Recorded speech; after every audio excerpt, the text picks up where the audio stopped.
Magandang umaga kaibigan. Ako nga pala si Tolits, ang isang part-timer dito sa Italia. Proud katulong! Yun nga guys, unang bahay pa lang, napasabak na agad tayo sa mga plantsahin. Kasi tong amo ko kababalik lang galing sa Amerika. Siya nga pala guys, tong amo ko hindi pala siya Italiano. Isa pala siyang Amerikano. Bali nagbakasyon po siya ng 2 linggo sa Amerika. Kahapon siya bumalik, kaya eto, unang sabak, unang bahay, tambak ang plantsahin. Pero ano pa nga ba, bawal tamarin. Ito, sobrang bait nga po pala ng amo ko ito, nag-iisa lang din po siya. Natapos ko na nga po pala dyan, maglinis ng bahay.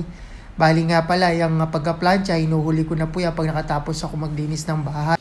Kung mapapansin nyo, medyo masikip yung pinagpaplansyahan ko ngayon. Kasi hindi talaga ako dyan nagpaplansya ako madalas dun sa sala ni amo.